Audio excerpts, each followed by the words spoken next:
Opa, bom dia, boa tarde, boa noite. Eu estou muito feliz que você tenha se juntado a mim nesse propósito e hoje nós vamos ler do segundo Reis, capítulo 5 ao capítulo 8. A cura da lepra de Naamã. Naamã, comandante do exército do rei da Síria, era muito respeitado e honrado pelo seu senhor, pois por meio dele o senhor dera vitória à Síria. Mas esse grande guerreiro ficou leproso. Ora, tropas da Síria haviam atacado Israel e levado cativo uma menina, que passou a servir a mulher de Naamã. Um dia ela disse à sua senhora: Se o meu senhor procurasse o profeta que está em Samaria, ele o curaria da lepra. Naamã foi contar ao seu senhor o que a menina israelita dissera. O rei da Síria respondeu: Vá, eu darei uma carta que você entregará ao rei de Israel. Então Naamã partiu, levando consigo 350 quilos de prata, 72 quilos de ouro e 10 mudas de roupas finas. A carta que levou ao rei de Israel dizia: Com esta carta, estou te enviando o meu oficial Naamã, para que o cures da lepra. Assim que o rei de Israel leu a carta, rasgou as vestes e disse: Por acaso sou Deus capaz de conceder vida ou morte? Porque este homem me envia alguém para que eu o cure da lepra. Vejam como ele procura um motivo para se desentender comigo. Quando Eliseu, o homem de Deus, soube que o rei de Israel havia rasgado suas vestes, mandou-lhe esta mensagem: Por que rasgaste tuas vestes? Envia o homem a mim, e ele saberá que há profeta em Israel. Então Naamã foi com seus cavalos e carros e parou à porta da casa de Eliseu. Eliseu enviou um mensageiro para lhe dizer: Vá e lave-se 7 vezes no rio Jordão. Sua pele será restaurada e você ficará purificado. Mas Naamã ficou indignado e saiu dizendo: Eu estava certo de que ele sairia para receber-me, invocaria em pé o nome do Senhor, o seu Deus, moveria a mão sobre o lugar afetado e me curaria da lepra. Não são os rios Abana e Farfá em Damasco melhores do que todas as águas de Israel? Será que não poderia lavar-me neles e ser purificado? E foi embora dali furioso. Mas os seus servos lhe disseram: Meu pai, se o profeta tivesse pedido alguma coisa difícil, o Senhor não faria? Quanto mais quando ele apenas diz que se lave e será purificado. Assim ele desceu ao Jordão, mergulhou 7 vezes conforme a ordem do homem de Deus e foi purificado. Sua pele tornou-se como a de uma criança. Então Naamã e toda a sua comitiva voltaram à casa do homem de Deus. Ao chegar diante do profeta, Naamã lhe disse: Agora sei que não há Deus em nenhum outro lugar senão em Israel. Por favor, aceita um presente do teu servo? O profeta respondeu: Juro pelo nome do Senhor a quem sirvo, que nada aceitarei. Embora Naamã insistisse, ele recusou.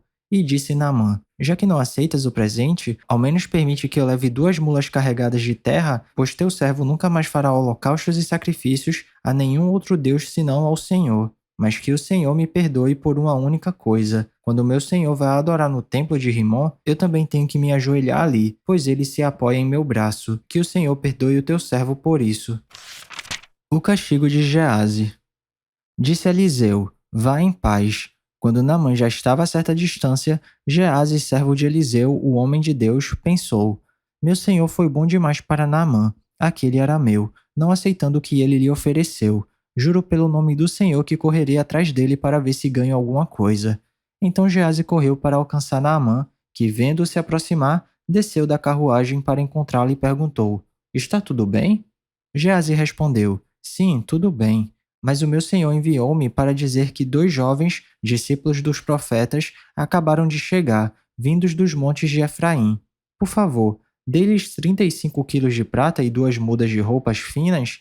Claro, respondeu Naamã. Leve 70 quilos. Ele insistiu com Gease para que os aceitasse e colocou os 70 quilos de prata em 2 sacolas, com as 2 mudas de roupas, entregando tudo a 2 de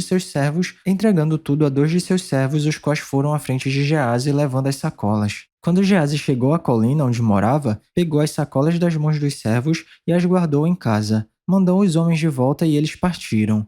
Depois, entrou e apresentou-se ao seu senhor Eliseu. E este perguntou: Onde você esteve, Gease? Gease respondeu: Teu servo não foi a lugar algum. Mas Eliseu lhe disse: Você acha que eu não estava com você em espírito quando o homem desceu da carruagem para encontrar-se com você? Este não era o momento de aceitar prata nem roupas, nem de cobiçar olivais, vinhas, ovelhas, bois, servos e servas. Por isso a lepra de Naamã atingirá você e os seus descendentes para sempre. Então Gease saiu da presença de Eliseu, já leproso, parecendo neve. Capítulo 6. Eliseu faz flutuar um machado.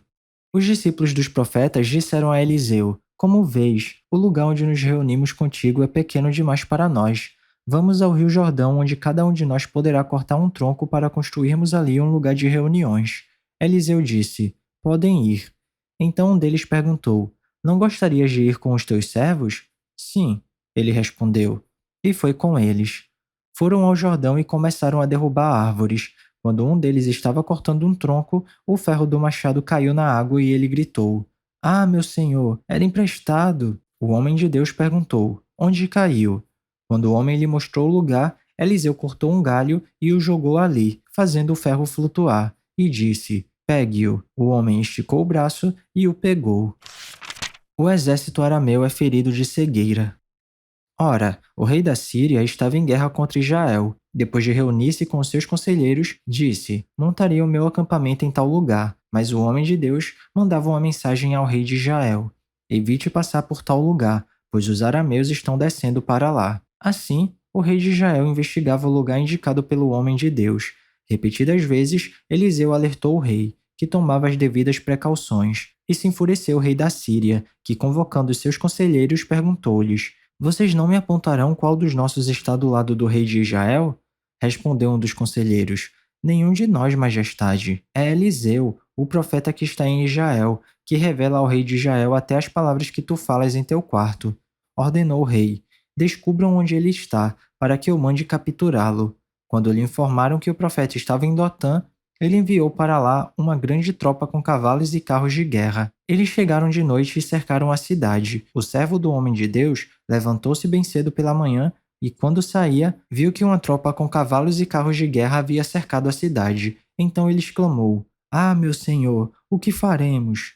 O profeta respondeu: Não tenha medo. Aqueles que estão conosco são mais numerosos do que eles. E Eliseu orou: Senhor, abre os olhos dele para que veja. Então o Senhor abriu os olhos do rapaz, que olhou e viu as colinas cheias de cavalos e carros de fogo ao redor de Eliseu. Quando os arameus desceram na cidade de Eliseu, ele orou ao Senhor: Fere estes homens de cegueira? Então ele os feriu de cegueira, conforme Eliseu havia pedido. Eliseu lhes disse: Este não é o caminho, nem esta é a cidade que procuram. Sigam-me, e eu os levarei ao homem que vocês estão procurando. E os guiou até a cidade de Samaria. Assim que entraram na cidade, Eliseu disse: Senhor, abre os olhos destes homens para que possam ver. Então o Senhor abriu-lhes os olhos, e eles viram que estavam dentro de Samaria. Quando o rei de Israel os viu, perguntou a Eliseu: Devo matá-los, meu pai? Devo matá-los? Ele respondeu: Não. O rei costuma matar prisioneiros que captura com a espada e o arco? Ordena que lhes sirvam comida e bebida e deixe que voltem ao seu senhor. Então o rei preparou-lhes um grande banquete e, terminando eles de comer e beber, mandou-os de volta para o seu senhor. Assim, as tropas da Síria pararam de invadir o território de Israel. Fome durante o cerco de Samaria.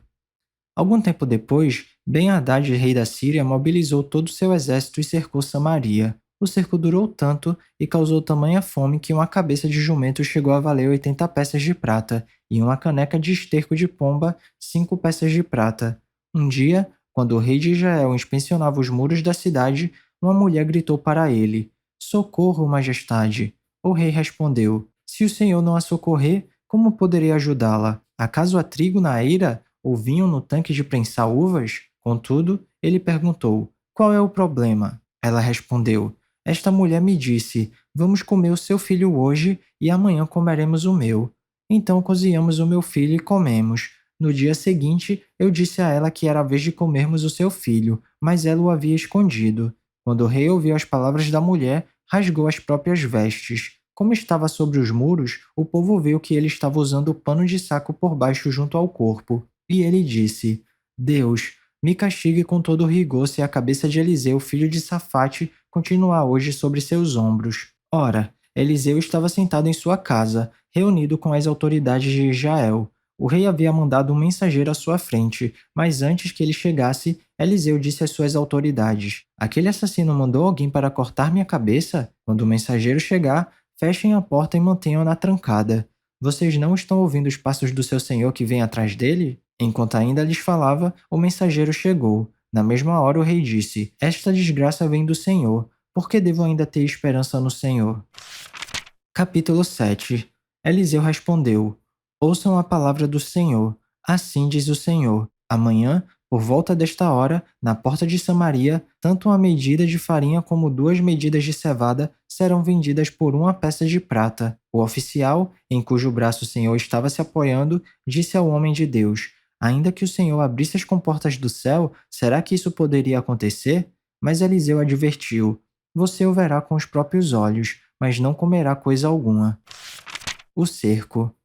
Havia 4 leprosos junto à porta da cidade. Eles disseram uns aos outros: Por que ficar aqui esperando a morte? Se resolvermos entrar na cidade, morreremos de fome. Mas se ficarmos aqui, também morreremos. Vamos, pois, ao acampamento dos arameus para nos render. Se eles nos pouparem, viveremos. Se nos matarem, morreremos. Ao anoitecer, eles foram ao acampamento dos arameus. Quando chegaram às imediações do acampamento, viram que não havia ninguém ali, pois o Senhor tinha feito os arameus ouvirem o ruído de um grande exército com cavalos e carros de guerra, de modo que disseram uns aos outros: Ouçam, o rei de Israel contratou os reis dos hititas e dos egípcios para nos atacarem. Então, para salvar sua vida, fugiram ao anoitecer, abandonando tendas, cavalos e jumentos, deixando o acampamento como estava. Tendo chegado às imediações do acampamento, os leprosos entraram numa das tendas, comeram e beberam, pegaram prata, ouro e roupas e saíram para esconder tudo. Depois voltaram e entraram noutra tenda, pegaram o que quiseram e esconderam isso também. Então disseram uns aos outros: Não estamos agindo certo. Este é um dia de boas notícias e não podemos ficar calados. Se esperarmos até o amanhecer, seremos castigados. Vamos imediatamente contar tudo no palácio do rei. Então foram, chamaram as sentinelas da porta da cidade e lhes contaram: Entramos no acampamento arameu e não vimos nem ouvimos ninguém. Havia apenas cavalos e jumentos amarrados e tendas abandonadas. As sentinelas da porta proclamaram a notícia, e ela foi anunciada dentro do palácio. O rei se levantou de noite e disse aos seus conselheiros: Eu explicarei a vocês o que os arameus planejaram. Como sabem que estamos passando fome, deixaram o acampamento e se esconderam no campo, pensando: com certeza eles sairão. E então os pegaremos vivos e entraremos na cidade.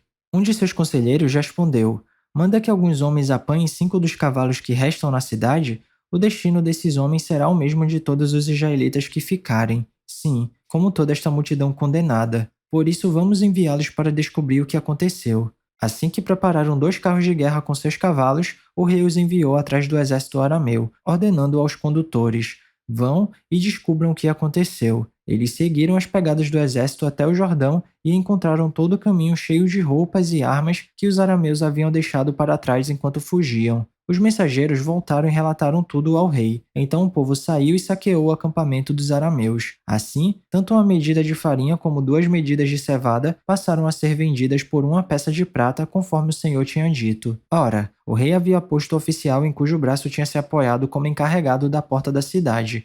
Mas quando o povo saiu, atropelou-o junto à porta, e ele morreu, conforme o homem do Senhor havia predito quando o rei foi à sua casa. Aconteceu conforme o homem de Deus dissera ao rei: Amanhã, por volta desta hora, na porta de Samaria, tanto uma medida de farinha como 2 medidas de cevada serão vendidas por uma peça de prata.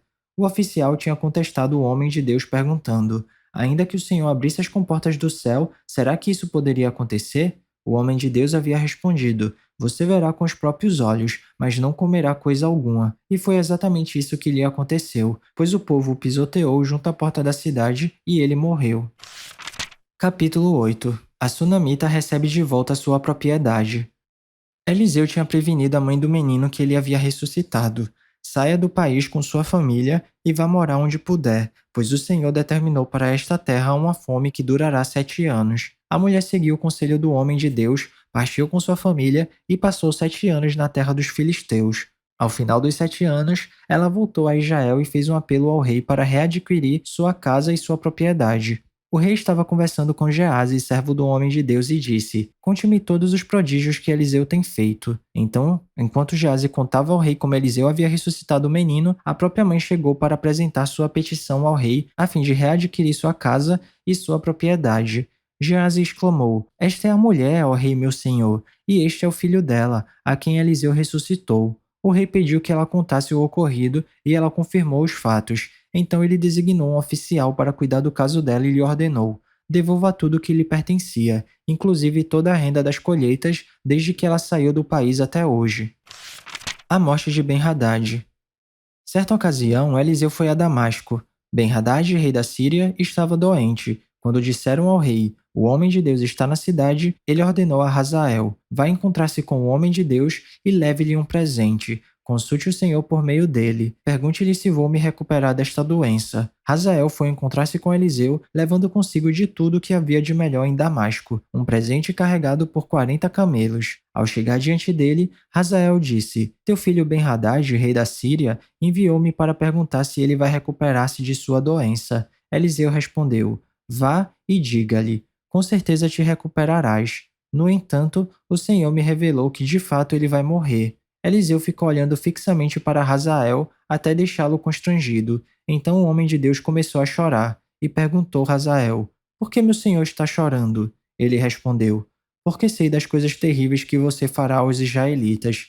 Você incendiará suas fortalezas, matará seus jovens à espada, esmagará as crianças e rasgará o ventre das mulheres grávidas.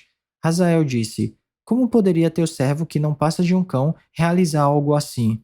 Respondeu Eliseu: O Senhor me mostrou que você se tornará rei da Síria.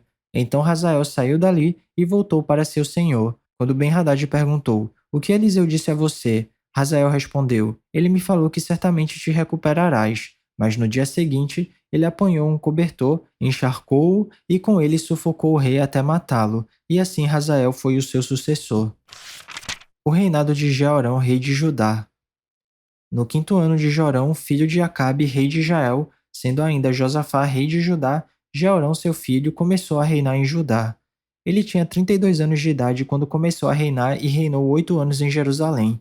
Andou nos caminhos dos reis de Israel, como a família de Acabe havia feito, pois se casou com uma filha de Acabe e fez o que o Senhor reprova. Entretanto, por amor a seu servo Davi, o Senhor não quis destruir Judá. Ele havia prometido manter para sempre um descendente de Davi no trono. Nos dias de Jeorão, os edomitas rebelaram-se contra o domínio de Judá, proclamando seu próprio rei. Por isso Jeorão foi a Zair com todos os seus carros de guerra. Lá os edomitas cercaram Jeorão e os chefes dos seus carros de guerra, mas ele os atacou de noite e rompeu o cerco inimigo, e seu exército conseguiu fugir para casa, e até hoje Edom continua independente de Judá. Nessa mesma época, a cidade de Líbna também tornou-se independente. Os demais acontecimentos do reinado de Jeorão e todas as suas realizações estão escritos nos registros históricos dos reis de Judá. Jeorão descansou com seus antepassados e foi sepultado com eles nas cidades de Davi, e seu filho Acasias foi o seu sucessor. O reinado de Acasias, rei de Judá. No 12º ano do reinado de Jorão, filho de Acabe, rei de Israel, Acasias, filho de Jeorão, rei de Judá, começou a reinar. Ele tinha 22 anos de idade quando começou a reinar e reinou 1 ano em Jerusalém. O nome de sua mãe era Atalia, neta de Omri, rei de Israel. Ele andou nos caminhos da família de Acabe e fez o que o Senhor reprova, como a família de Acabe havia feito, pois casou-se com a mulher da família de Acabe. Acasias aliou-se a Jorão, filho de Acabe, e saiu à guerra contra Hazael, rei da Síria, em Ramote-Gileade. Jorão foi ferido e voltou a Jezreel para recuperar-se dos ferimentos sofridos em Ramote, na batalha contra Hazael, rei da Síria. Acasias, rei de Judá, foi a Jezreel visitar Jorão, que se recuperava de seus ferimentos. E é isso, chegamos ao final da nossa leitura. Eu espero que você tenha gostado. Se alguma coisa soar estranha ou diferente, eu te encorajo a dar uma pesquisada a respeito disso, porque apesar da Bíblia ser um livro muito atual, ela foi escrita numa época e numa cultura diferente da nossa. Então vale a pena dar uma pesquisada para entender melhor os contextos históricos e culturais. Ah, e esse vídeo aqui não é para substituir o devocional não, tá? É só um plus, é só um bônus, é só um incentivo. Continue tendo seu tempo especial com Deus e se alguma palavra tocar seu coração e se você quiser compartilhar comigo aqui nos comentários, fica à vontade que eu vou ficar muito feliz de ler. Não se esquece de ativar as notificações do canal para não perder nenhum vídeo e tamo junto. Cheirinho no coçarão, que Papai do Céu abençoe e até amanhã.